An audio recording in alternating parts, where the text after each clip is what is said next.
Shalom y bienvenidos a Vía Haftaj Israel, una frase hebrea que significa amarás a Israel. Esperamos que se queden con nosotros, ya que nuestro maestro, el Dr. Baruch, nos compartirá una enseñanza expositiva de la Biblia.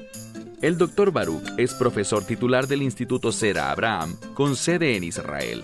Aunque todos los cursos en el instituto se imparten en hebreo, el Dr. Baruch se complace en compartir esta enseñanza en inglés con doblaje al español. Para más información, visítenos en amarasaisrael.org o descargue nuestra aplicación móvil Mi Estudio Bíblico. Aquí está Baruch y la lección de hoy. Cuando oyes el término los tiempos finales o los últimos días, ¿qué viene a tu mente?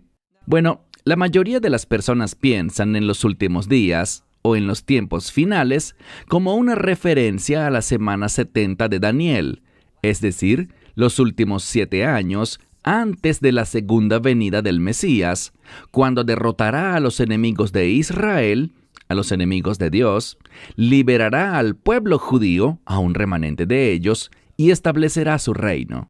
Pero cuando miramos el libro de Hechos, encontramos que ese mismo término, los últimos días, los tiempos finales, puede usarse de una manera más amplia.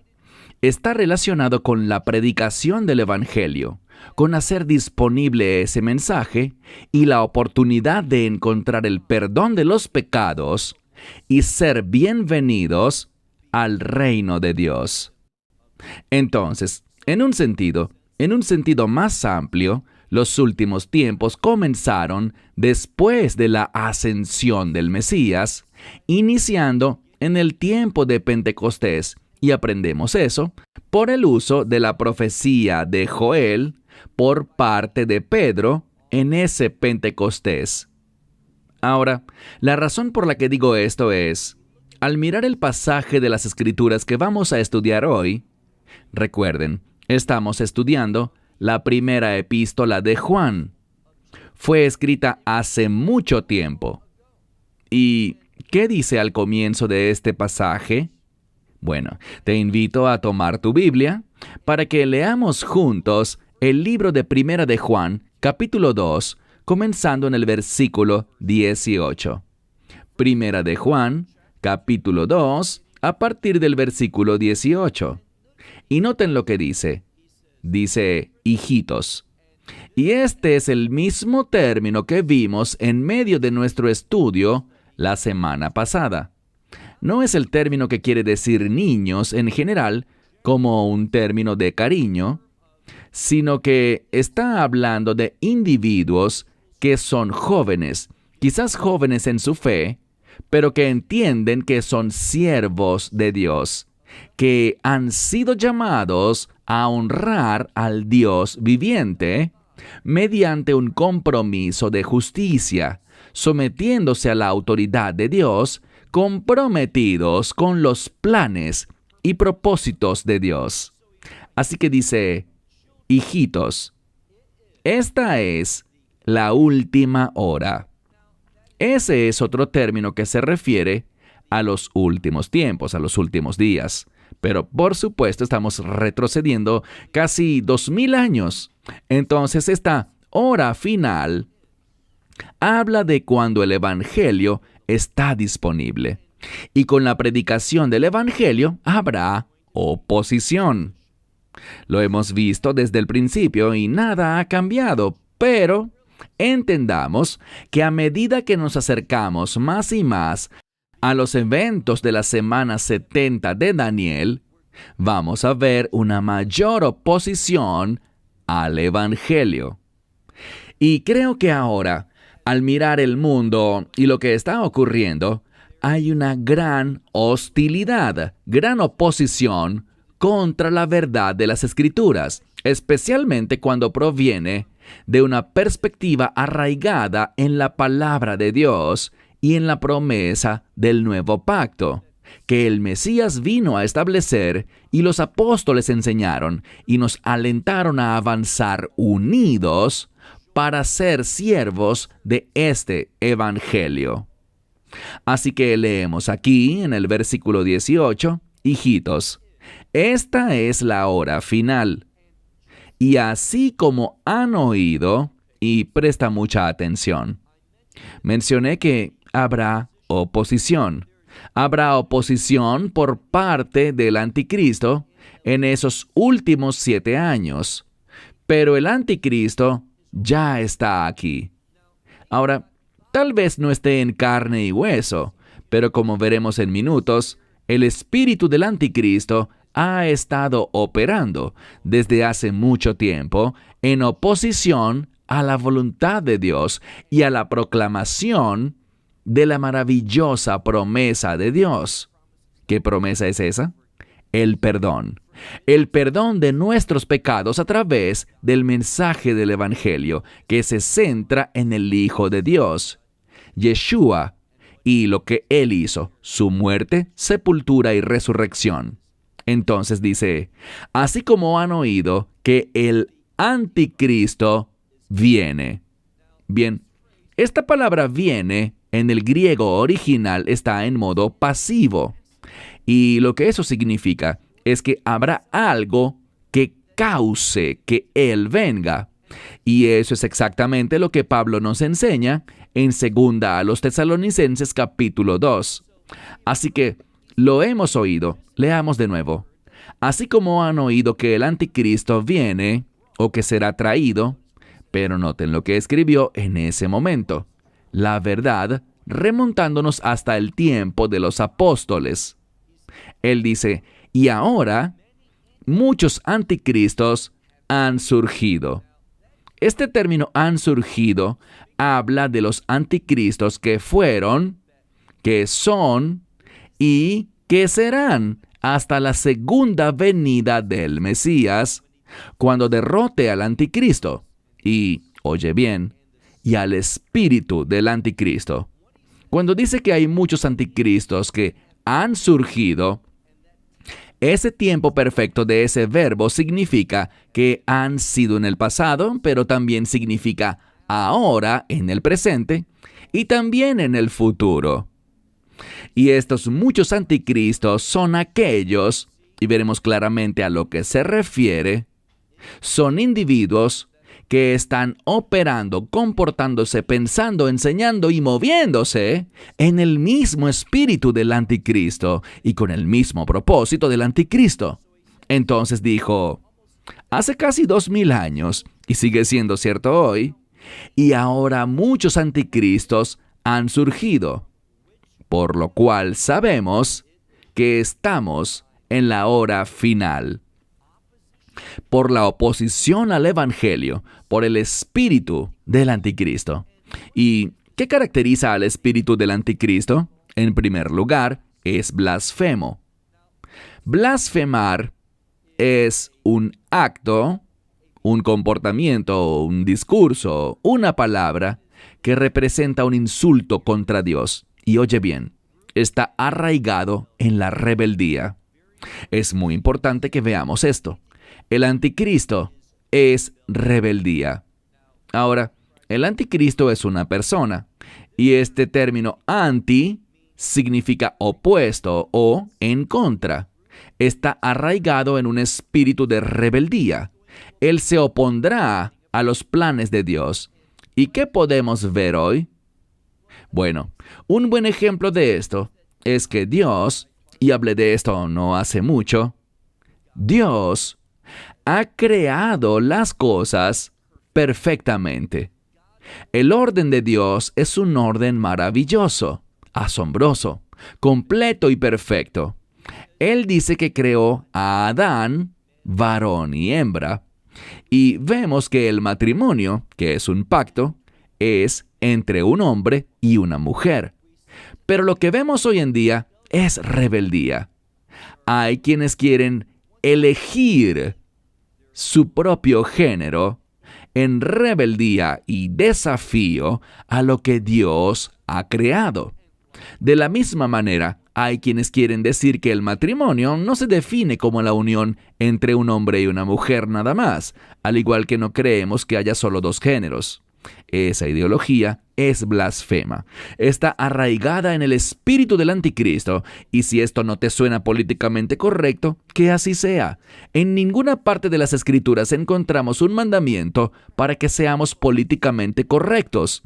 Lo que vemos muchas veces es que se nos manda a ser obedientes y a caminar en la verdad. Así que dice en esta Escritura, y ahora muchos anticristos han surgido. Por esta razón, es que sabemos que estamos en la hora final. Ahora pasemos al versículo 19. Al hablar de estos muchos anticristos, esto es lo que dice acerca de ellos. Él dice, y nuevamente, esto será cada vez más prevalente. Lo que él está diciendo será más común a medida que nos acerquemos más y más al final. Dice en el verso 19, de nosotros salieron. ¿Quiénes son estos nosotros? Los verdaderos creyentes, los verdaderos discípulos de Yeshua. Él dice, de nosotros salieron, pero presten atención, es de máxima importancia. Dice, pero no eran de nosotros. Y la implicación es que nunca jamás fueron de nosotros. Su presencia entre nosotros estaba basada en la mentira, en el engaño. No eran verdaderos creyentes, eran falsos. Estaban arraigados en la mentira. Su objetivo era el engaño. No estaban comprometidos con el Evangelio, ni tampoco lo recibieron verdaderamente. Quizás lo aceptaron con su boca, pero la Escritura dice en Romanos 10 que no solo tienes que decirlo y confesarlo, sino también creerlo en tu corazón. Esto no habla de perder la salvación, sino que nunca la tuvieron, nunca fueron parte de nosotros, dice, y luego escribe a mitad del verso 19, porque si ellos hubieran sido de nosotros, habrían permanecido con nosotros. Ahora, yo resaltaría esa frase, habrían permanecido con nosotros. La gramática es importante. Y hay un tiempo verbal que es extremadamente raro en la Biblia, en el Nuevo Testamento griego, y ese es el pluscuamperfecto. Muchas personas han oído sobre este tiempo al estudiar gramática, el pluscuamperfecto. Pero ¿pueden definirlo? Bueno, en el Nuevo Testamento griego, el uso del tiempo verbal pluscuamperfecto es para indicar que hay algo remoto, lejano o distante. Y lo que está diciendo aquí es que estaban muy lejos, muy distantes de permanecer con nosotros.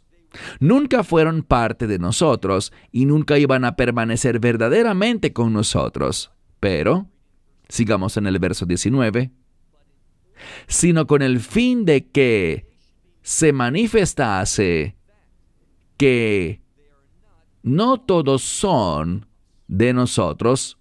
Lo que podría estar diciendo este verso es que no todos, porque en este caso debido al negativo podría traducirse con precisión como ninguno fue jamás de nosotros.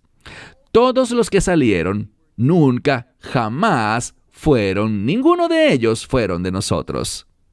Versículo 20.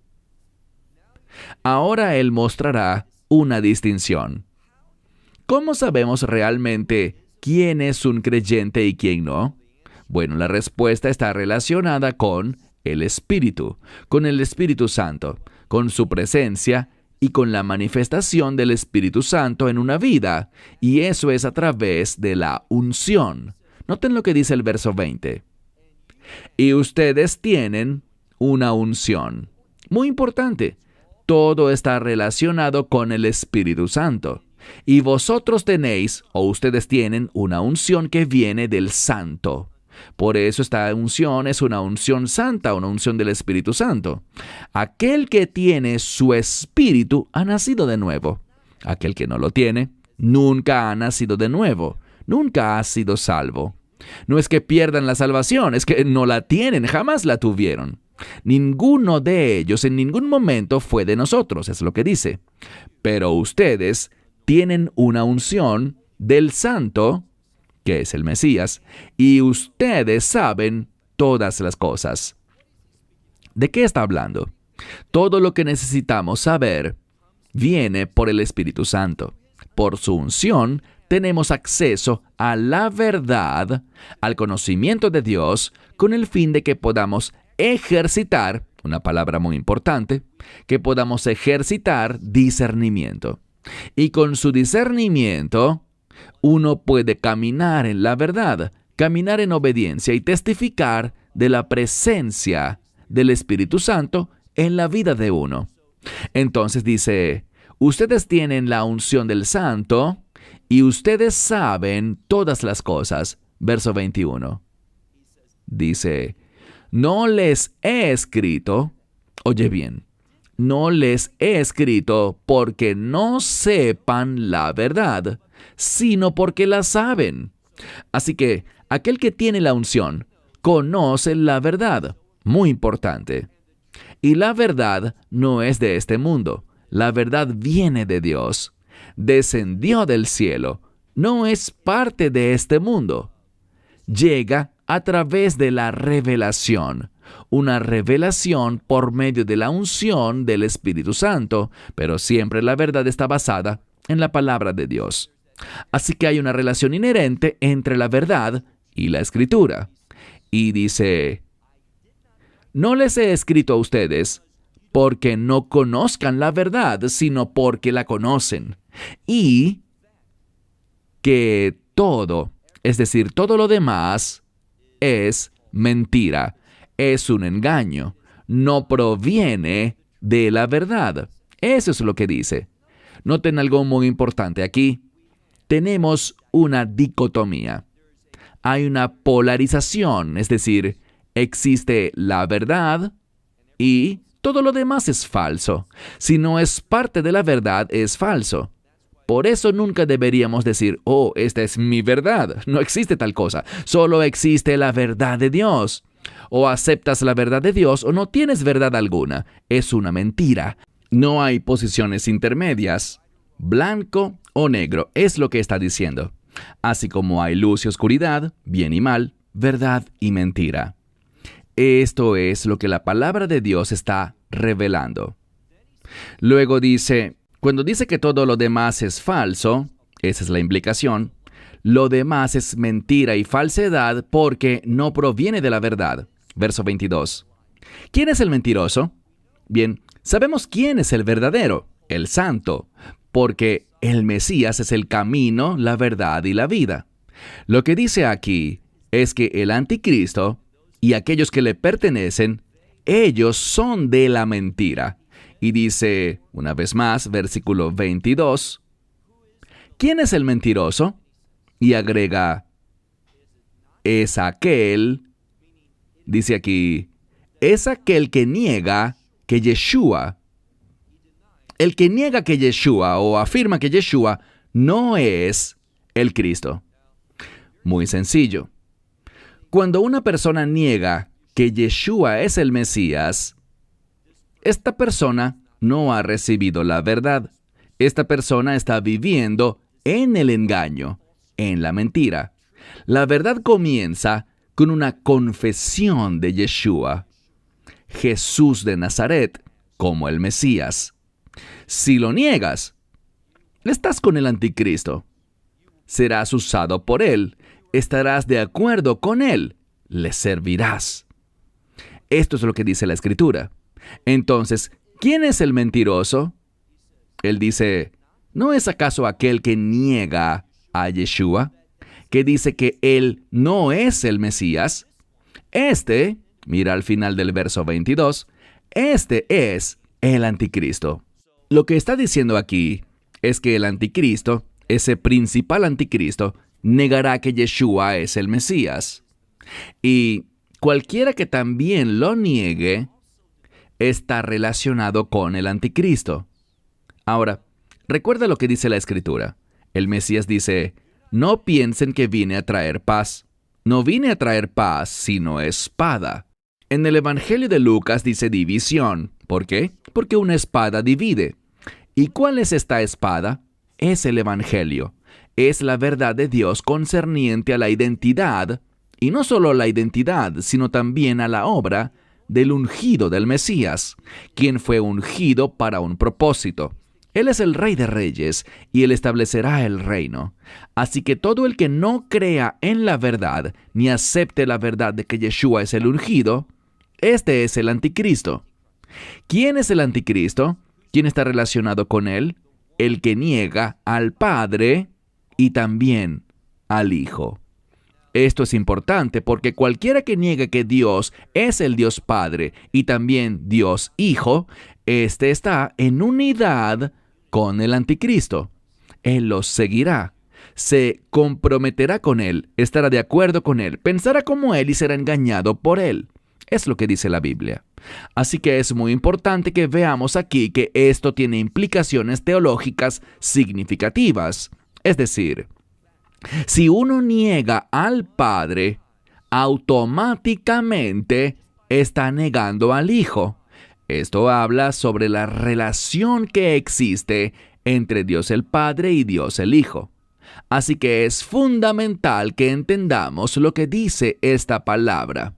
Aquel que niega al Padre, también niega, repito, aquel que niega al Padre, también, la implicación es que niega al Hijo. Pero el que niega al Hijo, literalmente dice, todo el que niega al Hijo.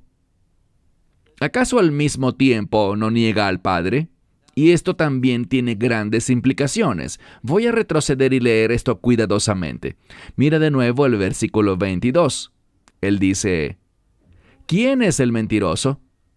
¿No es el que niega que Yeshua es el Mesías, el que dice que no es el Cristo? Ese es el mentiroso. Este es el anticristo, y el que niega al Padre también. La implicación es que él no cree que haya un Padre Dios. No solo que existe Dios, sino que Él es el Padre de Yeshua. Esa es la clave.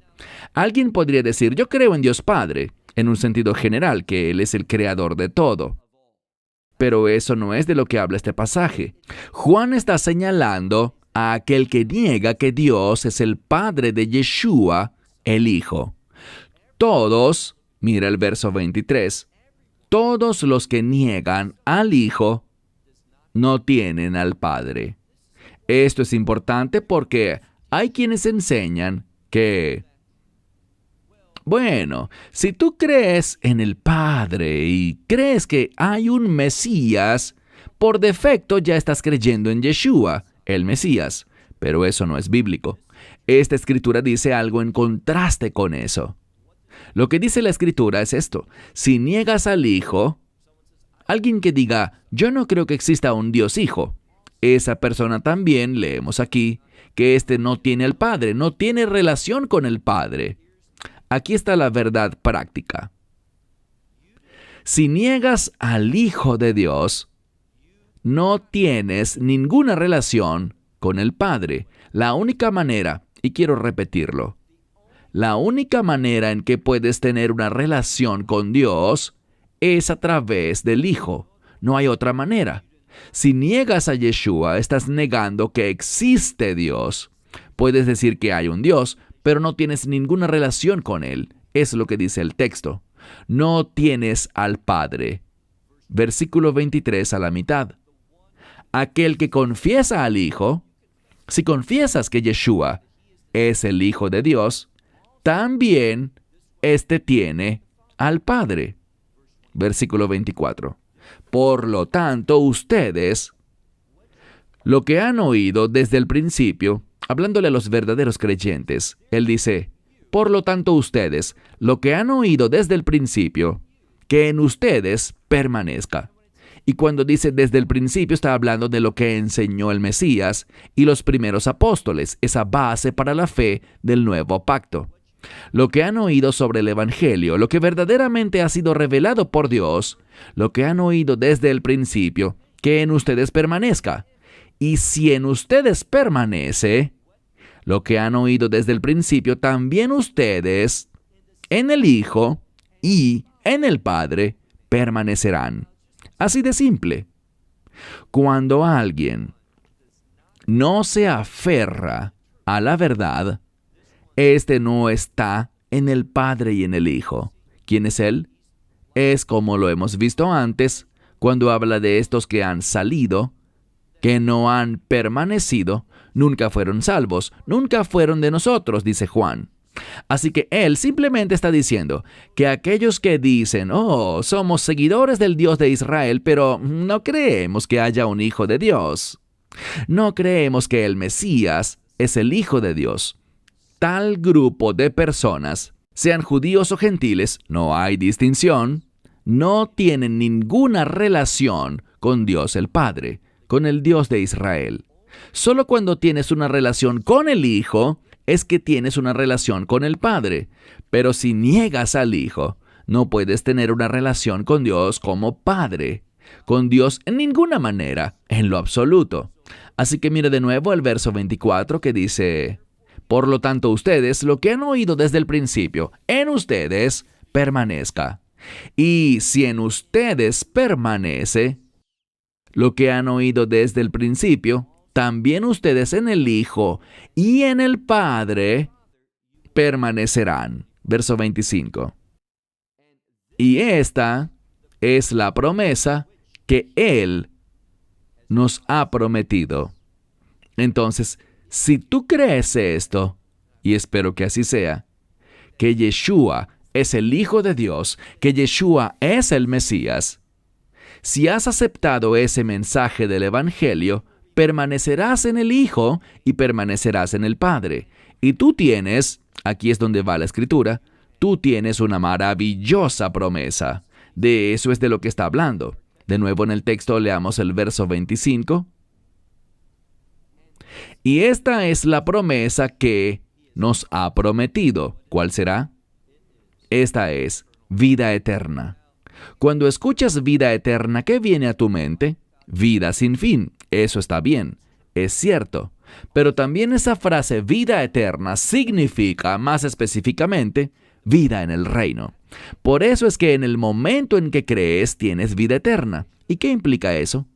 Que se supone que debes vivir como si estuvieras en el reino ahora mismo, con un carácter de reino, y la única manera en que puedes lograrlo es con esa unción.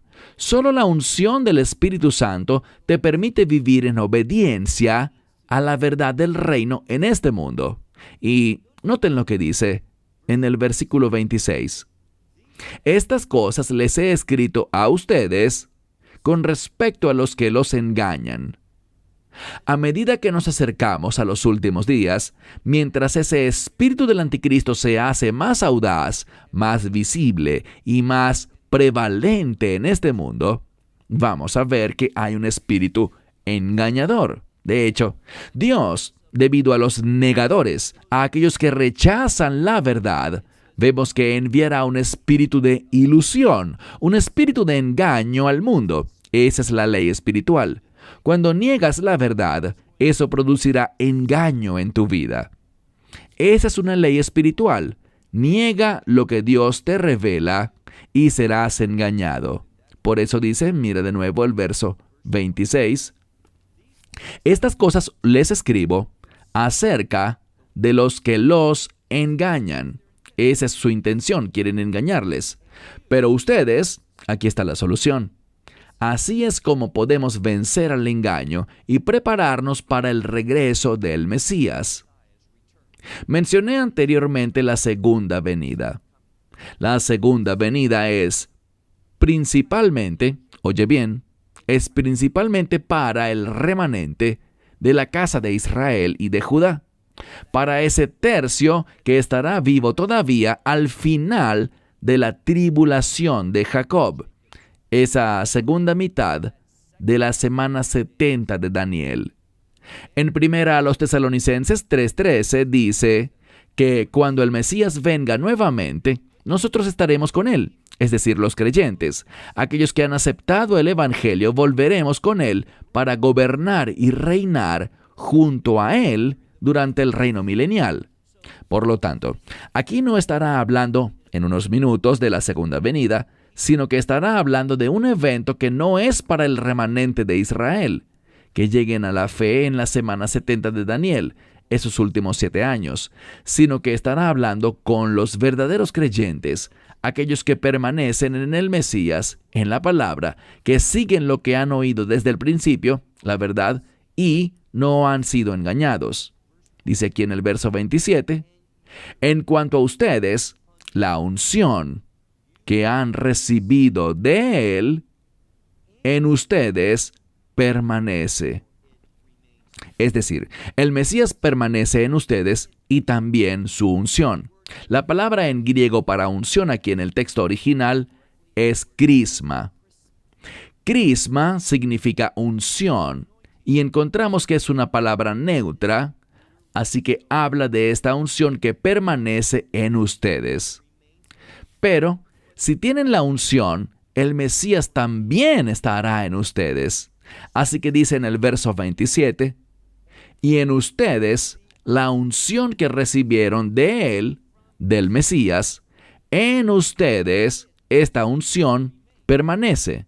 Y noten el maravilloso resultado de eso. Y no tienen necesidad de que nadie les enseñe. Lo que esto quiere decir no es que nunca necesitaremos que alguien nos enseñe, todos necesitamos ayuda y discipulado. Pero en estas cosas básicas, lo que Él está enseñando ahora, seremos capaces de discernir. Sabremos quién es verdadero y quién es un mentiroso, quién es el que lo ha negado y quién es el que lo ha recibido, quién pertenece al anticristo y quién pertenece al verdadero Cristo. Eso es lo que dice aquí. No necesitas que alguien te enseñe estas cosas básicas porque ya las conoces. Pero como esta misma unción les enseña acerca de todas las cosas, todas estas cosas relacionadas con lo que está hablando aquí, de estar listos y ser hallados fieles. ¿Para qué evento? Ahora llegamos al final del capítulo 2 y Él terminará este capítulo con una esperanza bendita. Y esa esperanza bendita es la venida del Mesías, y no estamos hablando de la segunda venida, sino que estamos hablando del arrebatamiento, la esperanza bendita, lo que se revela en Primera a los Tesalonicenses capítulo 4, Primera a los Corintios 15, Segunda a los Tesalonicenses capítulo 2 y Tito capítulo 2, versículo 13. Noten lo que dice en el versículo 27 aquí en Primera de Juan 2. Pero como esta misma unción les enseña acerca de todas las cosas y es verdadera. Esta unción produce la verdad. Es una unción verdadera. Y Él, el Mesías, es la verdad.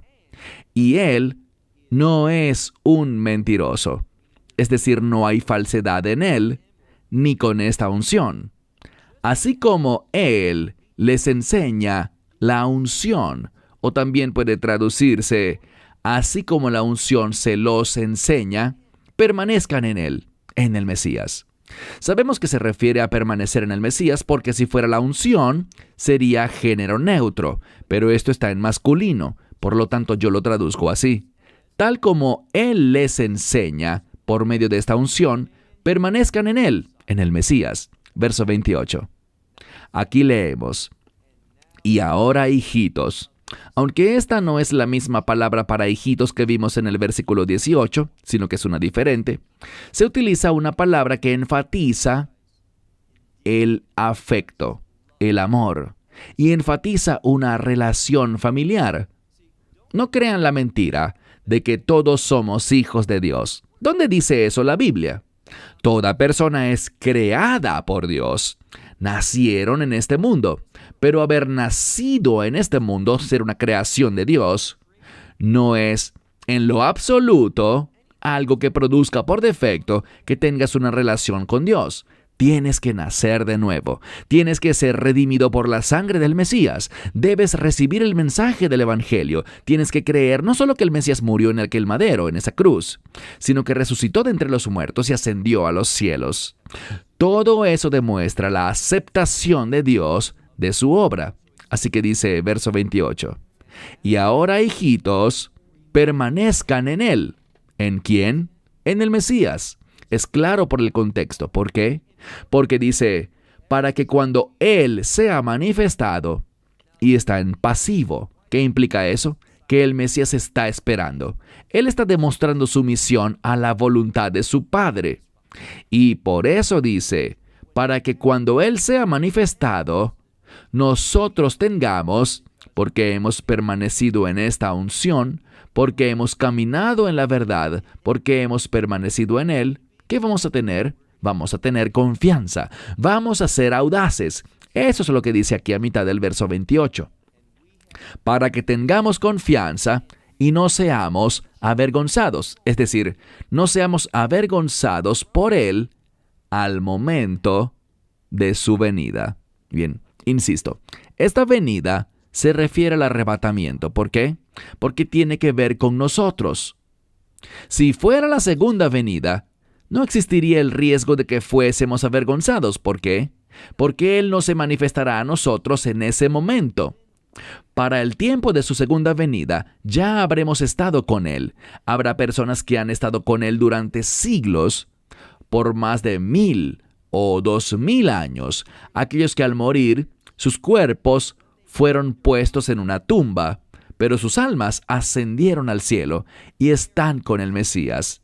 Así que en la segunda venida, ¿por qué serían avergonzados? Ellos vendrán con Él, ya han estado con Él, y aquellos que participaron en el arrebatamiento también habrán estado con Él por un corto periodo de tiempo. Por lo tanto, cuando llegue el momento de regresar con Él, no habrá vergüenza. Por eso, de lo que aquí se habla es del arrebatamiento, cuando Él venga, no hasta Jerusalén ni hasta este mundo, sino que descienda hasta los cielos y nos reúna allí con el sonido de su shofar, de ese cuerno de carnero.